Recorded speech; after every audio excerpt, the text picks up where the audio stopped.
Hello viewers, welcome back to Pritha's cooking house. আজকের এপিসোডে একটা খুবই ট্রেডিশনাল রেসিপি আপনাদের সঙ্গে শেয়ার করব। খারকোল পাতা বাটা। এটা খুবই পুরনো ঠাকুমা দিদিমাদের আমলের একটা রেসিপি, কিন্তু গরম ভাতে খেতে জাস্ট অসাধারণ লাগে। আমি এখানে দেখুন 2 বান্ডিল খারকোল পাতা নিয়েছি। তো এরম দেখতে হয় কাঁচা অবস্থায় খারকোল পাতা। এবারে এই খারকোল পাতাটা আমরা কেটে নেব। যেই ডাঁটির মতো অংশটা থাকে সেটা আমরা কেটে পুরো বাদ দিয়ে দেব, খালি পাতা জাতীয় অংশটাই আমাদের রাখতে হবে। এই খারকোল পাতা এক ধরনের কচু জাতীয় পাতা, তাই ধরলে পরে বা কাটলে পরে হাতটা খানিকটা চুলকাতে পারে, তাই আপনারা সাবধানে এটা কেটে নেবেন। যদি সম্ভব হয় তাহলে গ্লাভসও ইউজ করতে পারেন। এবারে আমি একটা শুকনো ফ্রাইং প্যান নিয়ে নিয়েছি, মানে তেল বা কিছু দিইনি। শুকনো কড়াইয়ের মধ্যে আমি দিয়ে দিলাম 2 শুকনো লঙ্কা, আর দিয়ে দিচ্ছি 1/2 টিস্পুন পরিমাণ কালো জিরে।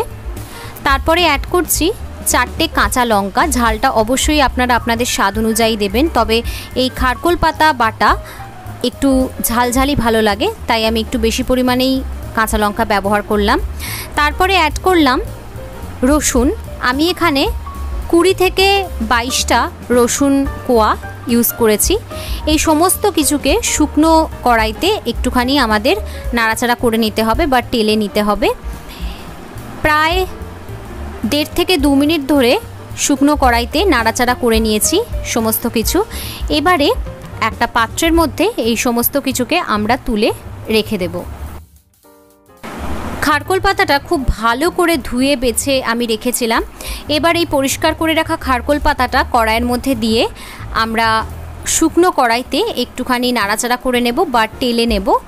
খারকোল পাতা আগেই আপনাদের বললাম কচু জাতীয় পাতা, তাই একটু টেলে না নিলে গলা ধরার সম্ভাবনা থাকে বা গলা চুলকাতে পারে। আমি সামান্য পরিমাণ লবণ দিলাম, 1/2 টিস্পুন পরিমাণ লবণ দিয়ে খুব ভালো করে নাড়াচাড়া করব এবং একটা ঢাকনা চাপা দিয়ে দেব। কিছুক্ষণের মধ্যেই দেখবেন এই খারকোল পাতা থেকে প্রচুর পরিমাণে জল বেরিয়েছে এবং জল বেরিয়ে খারকোল পাতার পরিমাণটাও অনেকটা কমে এসছে। 2 মিনিট পরে আমি কড়াইয়ের ঢাকাটা ওপেন করলাম। দেখুন কতটা পরিমাণে জল বেরিয়েছে আপনারা দেখতেই পাচ্ছেন, এবং খারকোল পাতার পরিমাণও যেমনটা বলছিলাম অনেকটাই কমে গেছে। জলটা পুরোপুরি টানিয়ে নিতে হবে।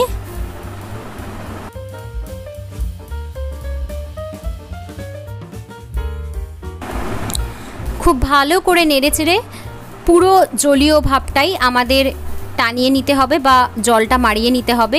একটু পরিমাণেও যদি জল থাকে তাহলে কিন্তু গলা ধরার বা গলা চুলকানোর একটা সম্ভাবনা থাকে। তো দেখুন আরও 1.5 থেকে 2 মিনিট আমি ভালো করে নাড়াচাড়া করে নিয়েছি। এবার জল একদম পুরো টেনে গেছে, একদম শুকনো হয়ে গেছে এবং পরিমাণও অনেকটা কমে গেছে খারকোল পাতার জল বেরিয়ে। এবারে এই খারকোল পাতাটা আমরা একটা পাত্রের মধ্যে তুলে নেব। একটু ঠান্ডা হয়ে গেলে খারকোল পাতাটা আমরা একটা মিক্সিং গ্রাইন্ডিং জারের মধ্যে দিয়ে দেব। এর সাথে দিয়ে দেব কাঁচা লঙ্কা, রসুন এবং শুকনো লঙ্কা, আর কালো জিরে আমরা যে শুকনো খোলায় টেলে নিয়েছিলাম সেটাও আমরা মিক্সিং গ্রাইন্ডিং জারের মধ্যে অ্যাড করে দেব এবং 3 থেকে 4 মিনিটের জন্য খুব ভালো করে মিক্সিতে এটা আমাদের পেস্ট করে নিতে হবে। আপনারা চাইলে কিন্তু শিলপাটায়ও এটা বেটে নিতে পারেন। তো দেখুন 4 মিনিট পর আমি মিক্সিং গ্রাইন্ডিং জারটা খুলে নিয়েছি। খারকোল পাতা বাটা আমাদের একেবারে রেডি। এবার একটা কড়াই নিয়ে নিয়েছি, কড়াইয়ের মধ্যে অ্যাড করলাম সামান্য পরিমাণ সর্ষের তেল। এটা সর্ষের তেলেই বেশি ভালো হয়। আমি এখানে 1 টিস্পুন পরিমাণ সর্ষের তেল দিয়েছি। তেলটা ভালোভাবে গরম হয়ে গেলে তেলের মধ্যে খারকোল পাতা বাটাটা আমাদের অ্যাড করে দিতে হবে এবং খুব ভালো করে নেড়ে চেড়ে আমাদের এটা 2.5 থেকে 3 মিনিটের জন্য ভাজা ভাজা করে নিতে হবে।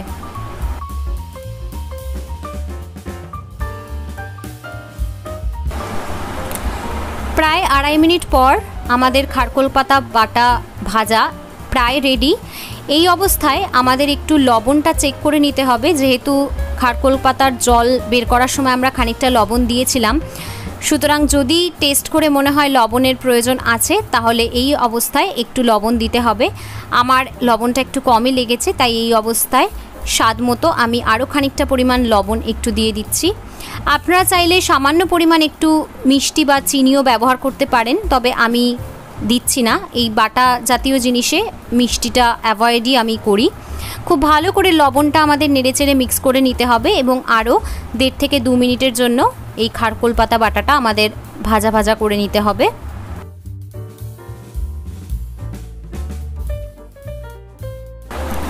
দু মিনিট পর আমাদের খারকোল পাতা বাটা কিন্তু একেবারে রেডি টু বি সার্ভড।